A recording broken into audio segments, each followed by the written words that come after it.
البحر هو واحد من أجمل الأماكن الطبيعية اللي ممكن أنك تشوفها. علاش؟ لأنه كيسحر الناس بالمناظر ديالها الرائعة والبرد ديالو بزاف، وأيضا الماج ديالو الزوين. داكشي علاش البحورة كاملين ماشي آمنين، ولكن كاينين شي بحورة اللي تقدر تمشي ليهم وتموت في أول لحظة. داكشي علاش اليوم غادي نهضروا على أبشع وأخطر بحورة اللي ممكن أنك تشوفهم في العالم كامل. داكشي علاش دير لايك ويلاه نبداو الفيديو.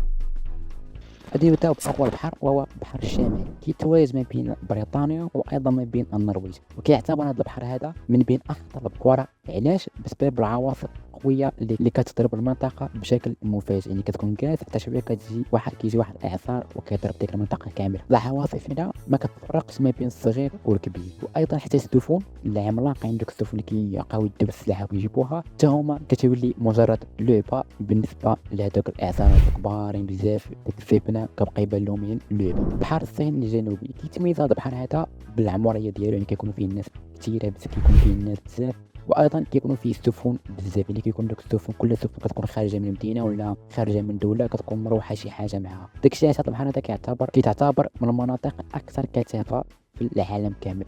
ولكن الخطر هنا هو كيمثل في الاعاصير القويه اللي كتمسح كلشي كيجي في طريقها. يعني كيكونوا اعاصير يعني كيكونوا الناس جالسين كيعوموا، السفن دايزه كلشي وادك، كيجي واحد الاعصار حتى ما كيخلي حدا حتى شي حاجه، كيبقى يبان لك غير الرمله والبحر. وهاد الاعاصير هادي تقدر تضربك منطقه على قدها، يعني تكون واحد المنطقه اللي صغيره شويه ما تكونش كبيره، تقدر تضربها لك كامله في ساعه ساعتين، تقدر تشفي ديك المنطقه كامل. علاش؟ لان هاد الاعاصير هادي كتميز بواحد القوه اللي كبيره بزاف، وتقدر تقلب السفن اللي كبيره بزاف ودوك السفن العملاقه تقدر تقلبهم بواحد الطريقه اللي سهله بزاف. البحر الموالي وهو بحر بيرنغ، كاين ما بين الاسكا وما بين روسيا، وحنا كنعرفوا ان الاسكا وروسيا كيكونوا من بين الدول اللي بارده بزاف في فصل الشتاء.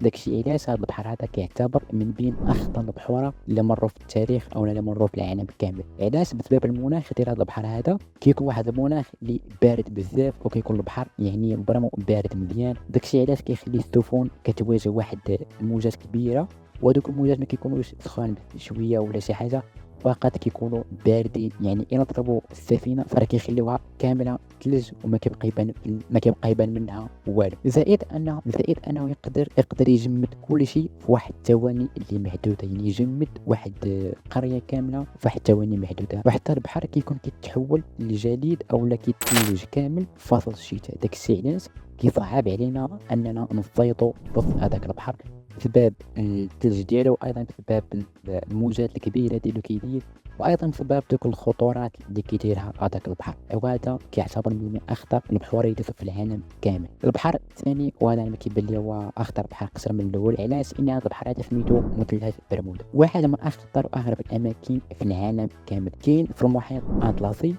وكيتميز بواحد الغموض. علاش؟ انه اي حاجه كدوز حداه كتختفي. يعني كدوز فوق الطياره كتختفي في البلاصه، وايضا واحد السفن كيدوزو فوقو كيختفوا في واحد الطريقه اللي غامضه بزاف، وحتى شي واحد ما قدر يحلل هذه الطريقه هذه ولا هذا الاختفاء الغامض. حتى شي علماء ما قدروا يحلوا هادشي، والناس كيسميوه مثلث الموت وماشي مثلث برمودا. وهنا يكون وصلنا لنهايه الفيديو. نتمنى يكون عجبكم الفيديو، ما تنساوش تعملوا داك اللايك، تشتركوا في القناه باش يوصلكم كل جديد. وهذا هو الفيديو ديالنا من بين اخطر وابشع البحور اللي كانوا في العالم كامل. داكشي علاش الى عجبكم هذا الشيء قولوا لي في التعليقات باش نكملوا مغامرات في العالم الغامض ديال الطبيعه، ونتلاقاو في الفيديو الجاي.